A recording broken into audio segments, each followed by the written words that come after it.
What value do good multifamily agents bring to investors? Hey everyone, welcome to this week's video.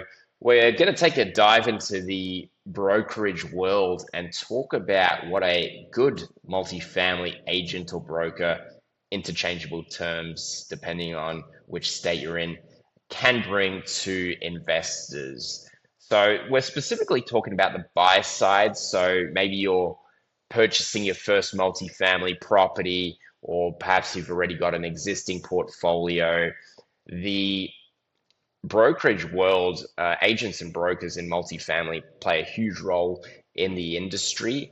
And there are some very key differences that separate multifamily brokers from residential brokers, apart from the asset type they sell. And let's be honest, brokerage can get a pretty bad name, especially in the residential world, where it's very easy to get your license, to be frank, and a lot of people do. But a lot of them, I'd say most of the brokers out there work part-time. They do something else, might do a deal here or there. Most of them do no deals, and it's probably the top 1 or 2% that do almost all the deals out there. In the multifamily world, it's very different. You're dealing with investors, you're dealing with savvy business people. So you need to be switched on to be able to do any deals at all. There's no such thing as someone who casually does multifamily agency or brokerage on the side. They might be doing other things within the multifamily industry and be a licensed agent as well, but it's a much more cutthroat game, and you're going to see the kinds of value that they could potentially add to an investor's portfolio. So let's dive into it. The first one is off-market deals. Now, this may seem a little counterintuitive to what you would think. When people think about agents and brokers, you're thinking about listings, you're thinking about, seeing a deal on Crexi or LoopNet or Zillow if it's a smaller deal. But actually, a lot of agents have inventories, especially the good ones, of off-market deals. Now, why is this? This isn't by choice. This isn't them having a listing and being like, I'm going to push this off market. It's actually a lot of it is driven by the owner or the seller. And the owners may say, hey, yeah, I'm open to selling for the right price. I don't want to list it online. I don't want my tenants to know it's marketed, or my family or whoever. I don't want it to sit stale. But if the right offer came along, I would be open to accepting it, and I would even pay you out a commission.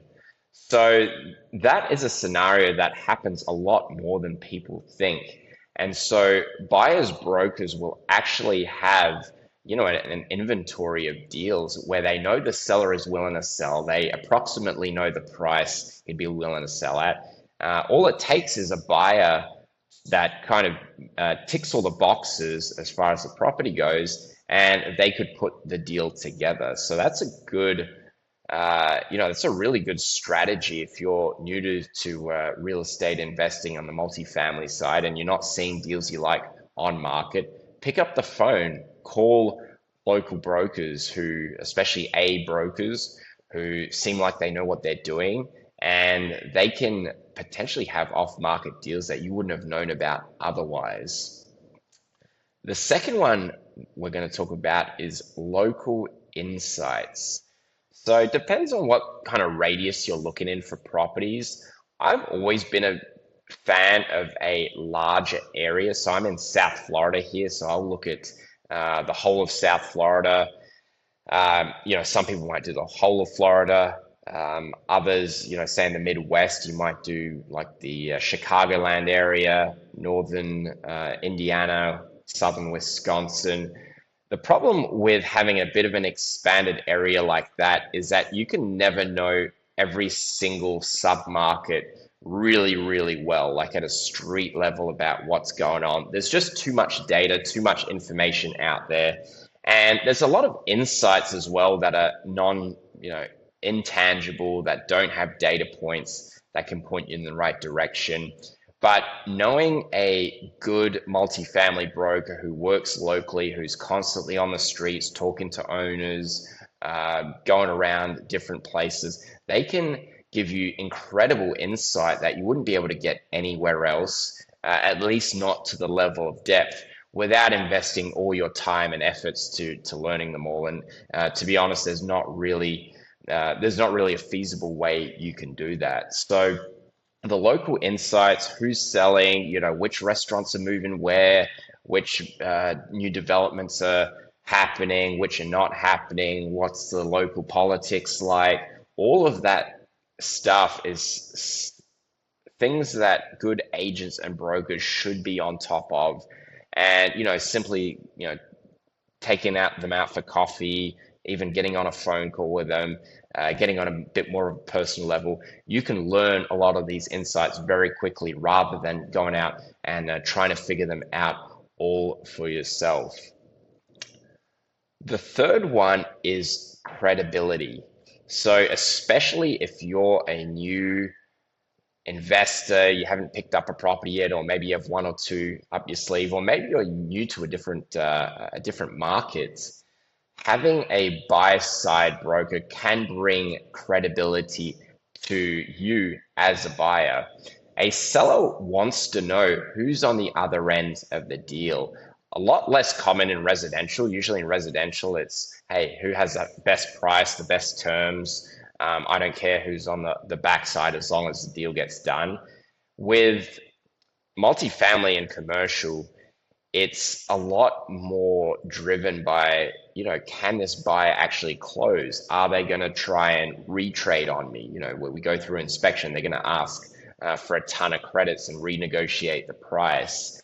If you're a nobody entering the market, those questions are going to be swirling about in the seller's head, whether you know about it or not. They're going to be wondering, who is this person? If you have a good multifamily agent or broker reaching out to the owner, that's just going to bring a lot of credibility to the deal that you're going to propose if you do put in an offer. The seller is going to know a good broker. The brokers who are in the local market in the industry, they're busy, they're constantly talking to people, they're well known by everyone. So even that connection is going to build that trust and rapport that you may not otherwise have been able to build on your own, or at least it would have taken some time. So it's actually a good strategy to work with a broker and even bring that credibility to the table. And the last one I have here is network. So I'm a big believer in that A players work with other A players, and B players work with other B players and C players. But A players do not work with B and C players. So if you find a good multifamily agent or broker, and you treat them with respect, you form a relationship with them, they're going to be able to introduce you to other key parts that you'll need to put a deal together, insurance agents, lenders, even local politicians, depending on what kind of deal you're doing. They're going to be well connected. And the good thing about it is it's very easy to figure out who are the good multifamily agents and brokers in your area. They're doing deals. They're busy. You see them, you pull up a listing, you're like, oh, it's that guy. I've seen his face around. So you automatically know who are the good multifamily agents out there. And if you work with them and they can see your long-term vision, and you're not just there to make a quick buck, and you really take the time to nurture that relationship, they're going to share their network with you, and that's going to be really good for the long term. So don't underestimate that last point. Network is huge. A players play with other A players. So take advantage from that. And a multifamily agent is a great way to meet other great people in the industry. So that's all we have for this week. Let me know in the comments if you have any questions, and we will see you in next week's video.